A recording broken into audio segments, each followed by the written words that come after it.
Hello guys. Welcome to Top Anime Sensei. This video is the continuation video after Plan for Demon Lords. So if you have not watched it, then please watch it.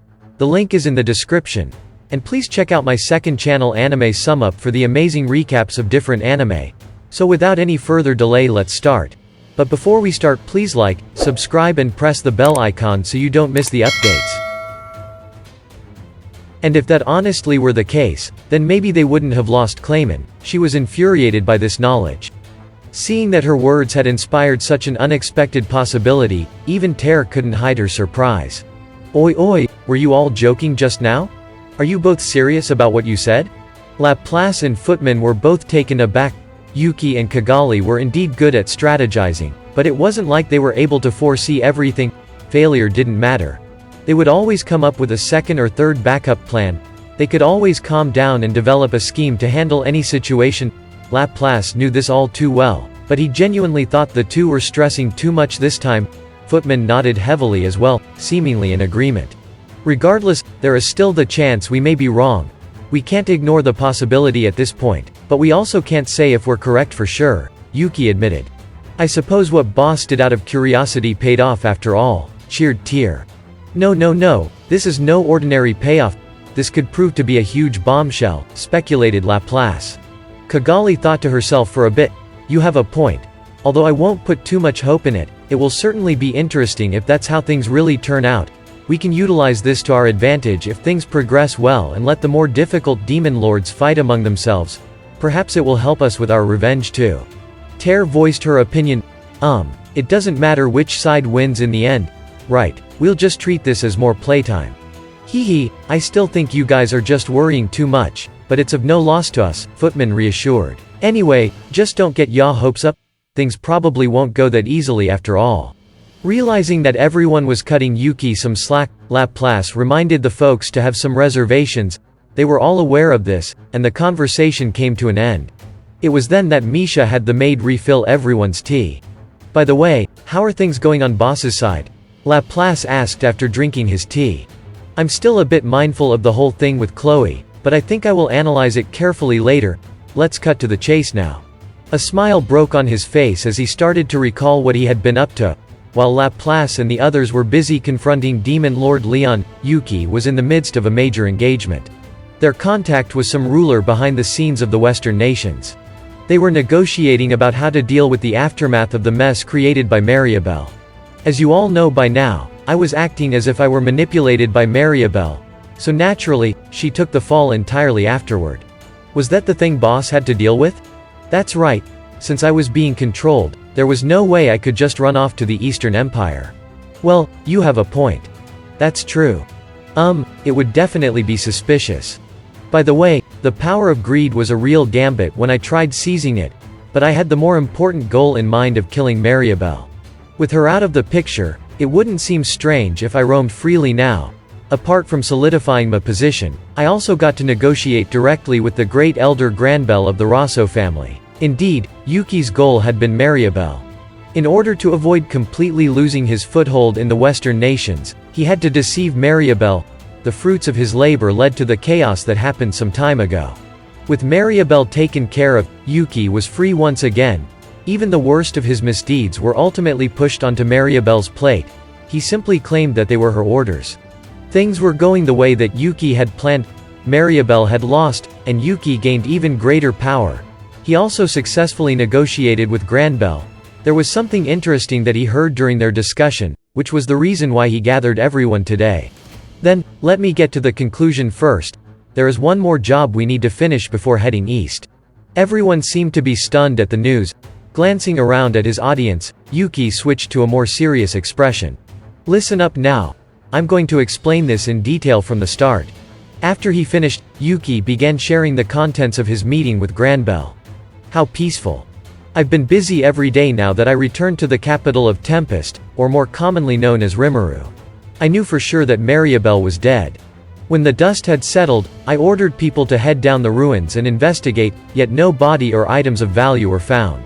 She probably died from the explosion when she self-detonated that engine reactor like Yuki claimed, or maybe it was all smoke and mirrors. Regardless, every problem had been resolved regarding the issue. Mariabel was the princess of the Siltroso kingdom. The princess attacked us in the ruins. If we were to publicly announce this bit of news, it would only make matters worse. That was why we secretly contacted the Siltroso kingdom and regarded the matter as an accident that unfortunately occurred. The fact that we were able to negotiate at all was because neither country wanted the incident to be in the public eye. We were both well aware of the ramifications, hence the open cooperation. There were always plenty of accidents. When it came to royalty with deep, historical roots, we quickly reached an agreement and did not escalate further conflict. Their king and queen appeared to be very cruel and ruthless. With parents like that, it was no wonder Mariabel wanted to rely on knowledge from her previous life. If she had the chance to happily live out a brand new life as a naive child, would she have turned out any differently? With that being said, that was just an afterthought. Let us check on the 5 great elders now. The head of the 5 great elders, the one that instigated Mariabel, was the leader of the Rosso family, Granbel Rosso. I put myself on guard thinking that he would be plotting something, but it was surprisingly not the case. I suppose that was the right move. It would have been a public acknowledgement of their illegal doings had he acted in some way. As long as we also stay quiet, they wouldn't be able to do anything. In fact, more than a month had passed since the incident. Granbel had been completely quiet the entire time. This brief break still gave us plenty of time. We effectively utilized information collected by Soy to gain intelligence regarding the underbelly of the Western nations. We realized that there was no bigger threat than the Rosso family. We also discovered several organizations that we had to keep our eyes on. However, it was still unclear as to whether my policies and interests had any direct conflict with them. Unless they openly declared a hostile attitude towards us, we had no reason to retaliate. I didn't want to stir up trouble myself. For now, we only needed to observe their every move. Furthermore, we were on good terms with the Freedom Association. We also had the Western Holy Church as our benefactor. It wasn't unreasonable to say that there shouldn't be a single organization out there that would dare to oppose us. As a result, Tempest became the largest faction within the Western Council. It was now a peaceful early afternoon. As per usual, we organized a meeting among the executives. In a short period of time, we had virtually replaced the 5 great elders. Probably that was why a whole new set of problems suddenly appeared, most likely a direct consequence of their absence. The Western Council undoubtedly played an important role in directing the decisions of the Western nations. Inside the council, the councillors of each nation would cast their vote to decide whether a motion passed or not.